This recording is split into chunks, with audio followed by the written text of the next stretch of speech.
Hi friends, welcome back to Comics Odyssey.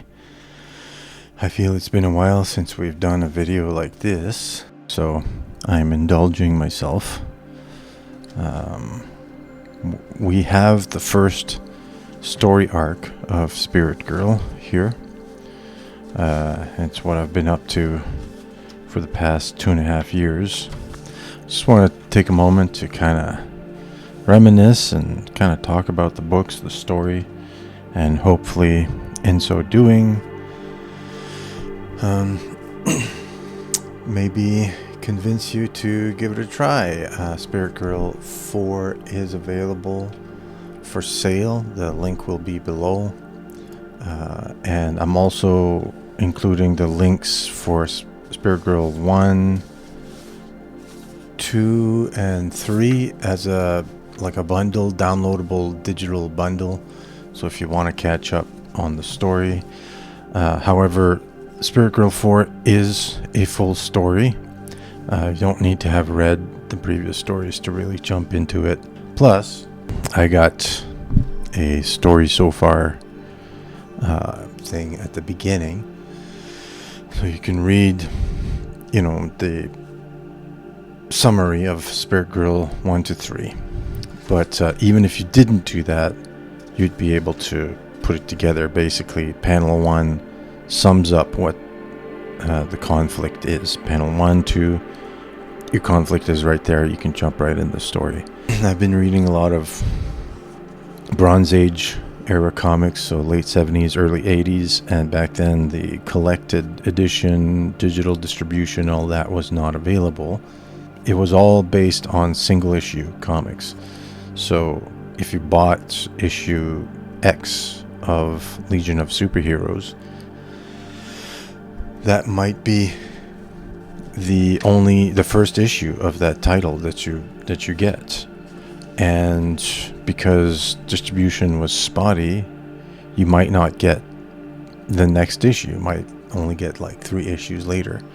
So each book was written so that it itself would have value without having necessarily to own the previous books. So I really am going with this philosophy from issue 3 onward. Issue 1 is only 8 pages of story because I really threw myself in this project without really knowing too much what I was doing. I just had been drawing for a while, and I just wanted to get going and do something. And when you do something, then you have something you can fix later. So you can see the drawing's a bit crude, and actually a lot crude.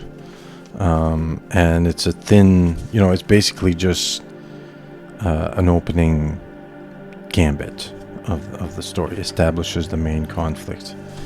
And issue 2 is kind of the continuation of it. So 1 and 2 are the first episode. And I'm really want to keep numbering them like that, each comic, and never go back to number 1, because I want someday to be able to put number 25 on there, right? It just would be so satisfying, I think. And in my opinion, the high number of books means there's dedication behind it, and it's good stock. It means if it was able to hang around that long, it must be something good about it. So that's kind of how I see it. This book is basically the main battle between the hero and the Spirit Girl and the villain and Ranger Dave. And in a lot of ways, this is also Ranger Dave's story. And in the first bit, issue 1 and 2, it's established their contrasting personalities, Ranger Dave and Spirit Girl. Spirit Girl is very much a go-go, action-oriented person, and spontaneous, perhaps impulsive, all heart. Whereas Ranger Dave is more protocol oriented. He's ultimately a law enforcement officer. He's a forest ranger. See here their reaction contrasting, right? She's got like kind of a overspilling of emotion that kind of drives her, you know, that's her intensity.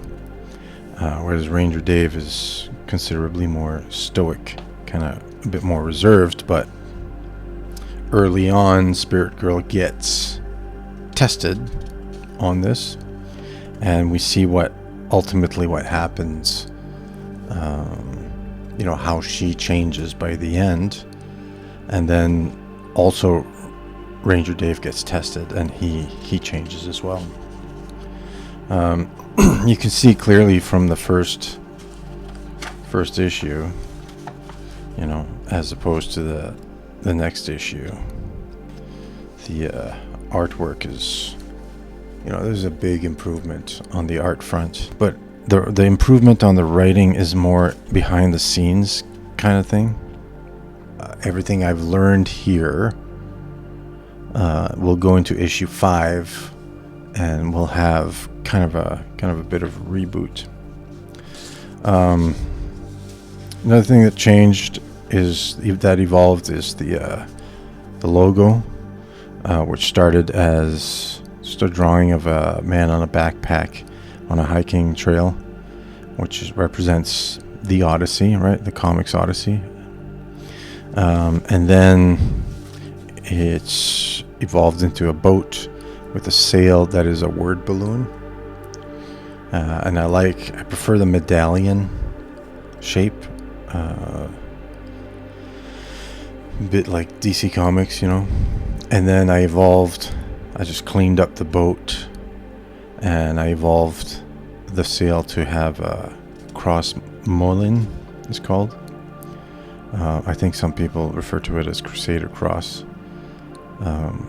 Just in meditation, I just felt that was more appropriate. You know, the sail is what drives you when you're on a sailboat, and you're kind of at the mercy of the wind. And yes, an exclamation mark, of course, like the sense of wonder, but ultimately it's something much greater that drives me.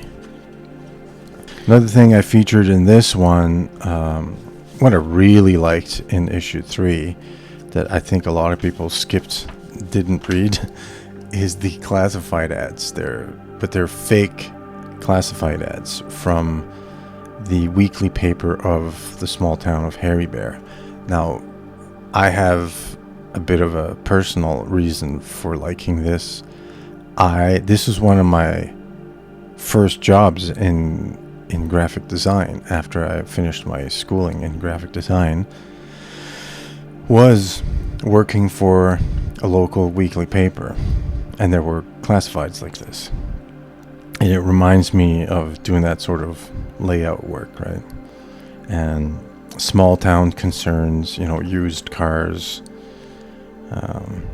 selling items and that sort of thing, advertising. And it's also a nostalgic nod to the old comics from late 70s, early 80s.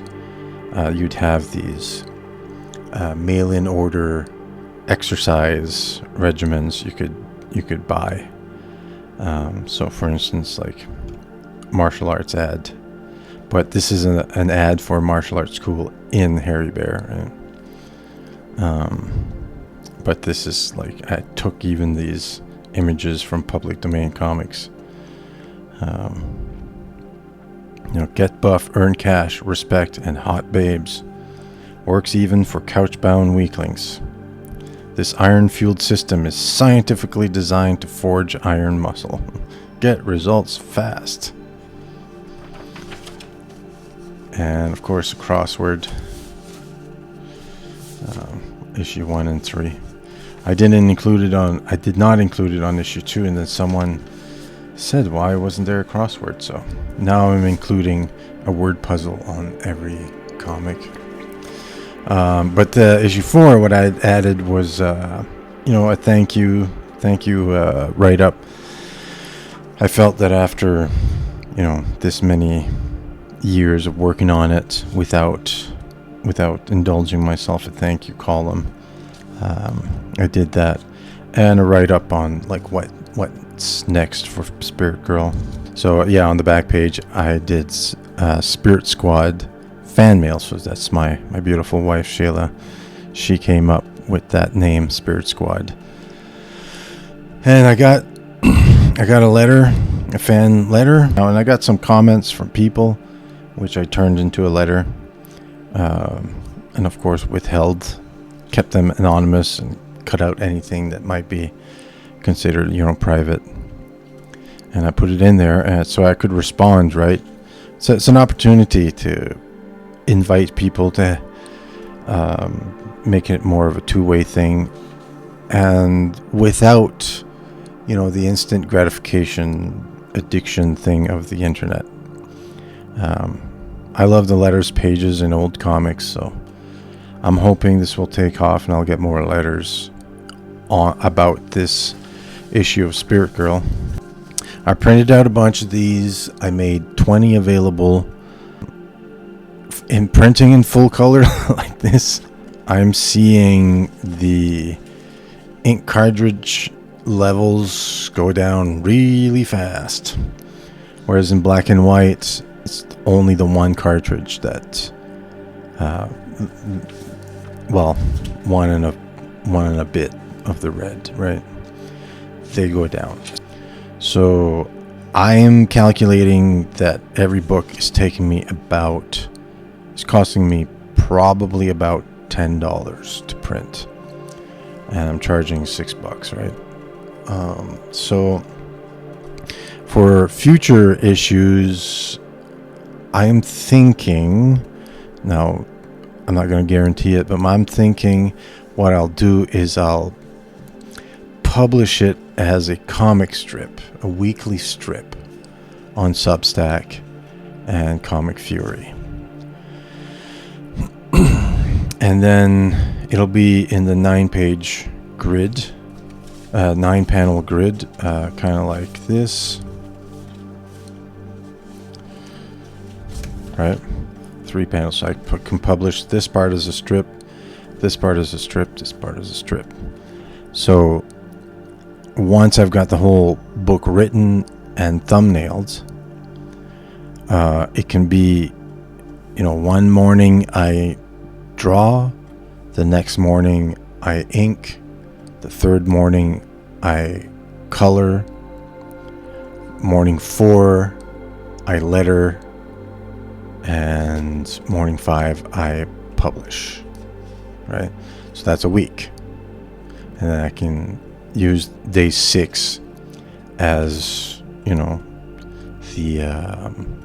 try to get ahead. So I think it's realistic to be able to do 3 panels a week like that, and then they can be published as a strip. Hopefully that creates like habit reading, and people get involved in the story, so that when I'm done the whole book, 28 pages of story, I can publish a cover and do a crowd fund, so that I can then do a print run of the strip that I've been publishing the last months, and then that can pay for the printing up front. So I'm thinking maybe that's the way that I'll do it. I started printing at home because I just did not have, and still don't have, the readership I think to justify doing a print run. And a print run, you'd have to print hundreds, and I certainly don't have hundreds of readers. I put 20 in stock for this one. We'll see if it sells out. I think that's a little on the high side, a little on the ambitious side for selling 20 copies. So definitely we're not at that point yet. However, I did notice that the comments on my work has changed over the years. So when I first published this, people were very nice and supportive, and they were saying, it was basically, yay, your comic exists, good job, and then when you came to these two, it was like, yay, your comic exists and it's cool, and you're improving, right? And on this one, it was, there's some interesting stuff going on. What about this? What about that? And then on this one, those who have read it have been making comments on the story, that they like the story. So it seems like I've improved enough on the art so that it's not too much of a distraction, so that the story can really come through. And so that's a kind of a new level, right? Yeah. So I think, and I've been getting some comments on Comic Fury too, and they're just about the story, right? So it seems like it's getting good enough that people can just simply focus on enjoying the story, and their experience is whether they like the story or not. And so far, the comments have been positive. I think the next level of that is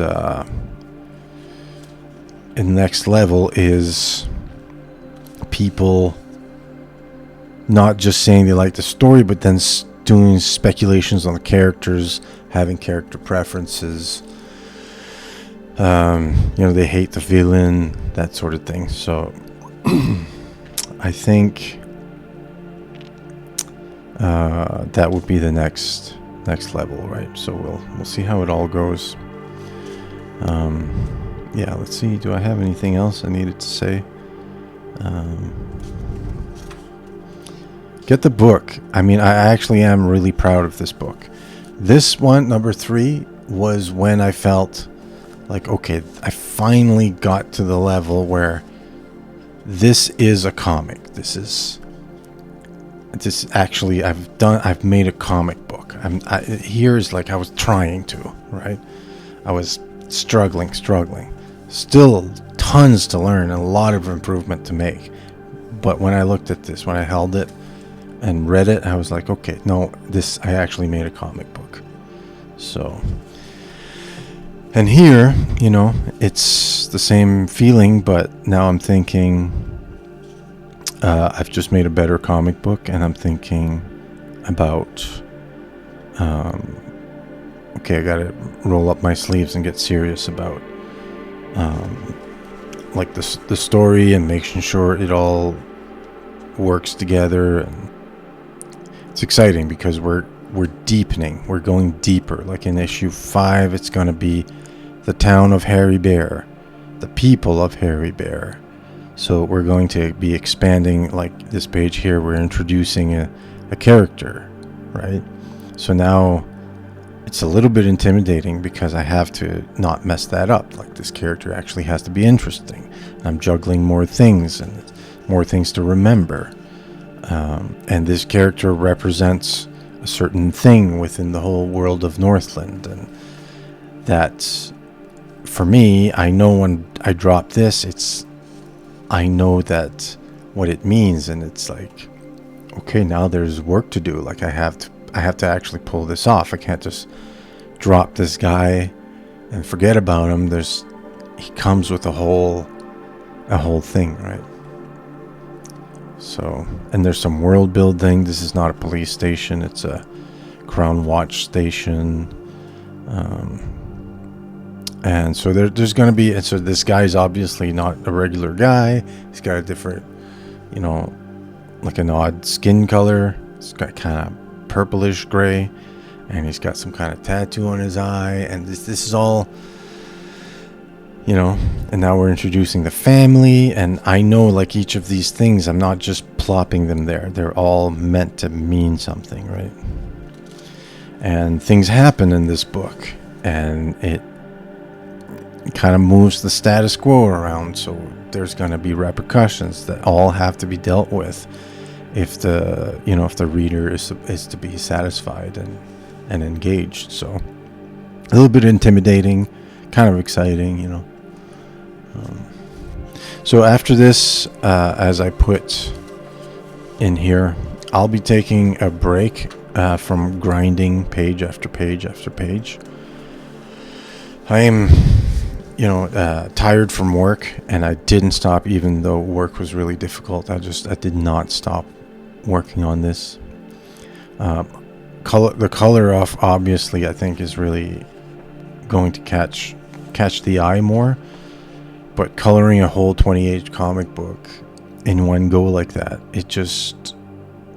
I feel I'm away too long from drawing.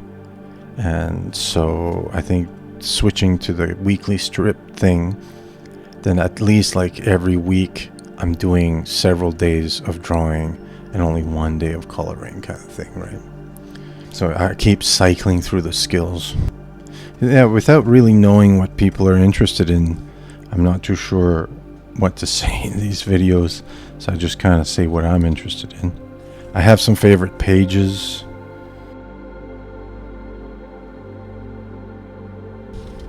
Like I took this layout from a Dave Sim Cerebus comic that I looked through, and he does this throughout the whole comic. And it's only afterward that a Substacker noticed that the layout resonates with the content of the story, because here they're bound in chains, and the panel layout looks like a jail cell, right? So Ian, I think he goes by Ian Likes Comics. He mentioned that, and I was like, wow, yeah, I guess. I don't know if it's pure accident or some kind of intuition or what, but yeah. So that turned out good. So it's been quite the journey, just learning, improving. But I love imagination. I love stories. I love drawing and writing. Really enjoying myself.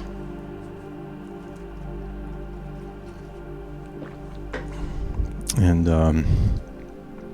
looking forward to taking a break and just working on just drawing for the sake of drawing. And drawing, just to improve my drawing skills.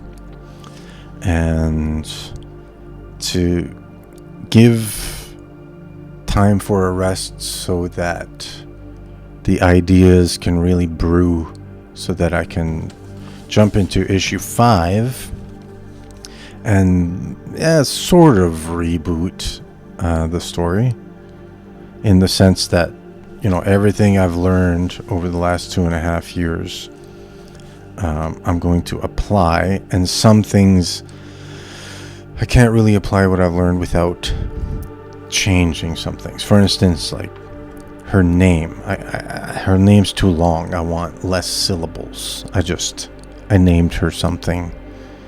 I just threw it there, right? So that's one thing. Her powers. I'm not going to change them, but I'm going to change her relationship to her powers, right? And you can see in this issue, her costume gets damaged. So, guess what that means for issue 5, right? If you listened this far, thank you so much. Please give it a try.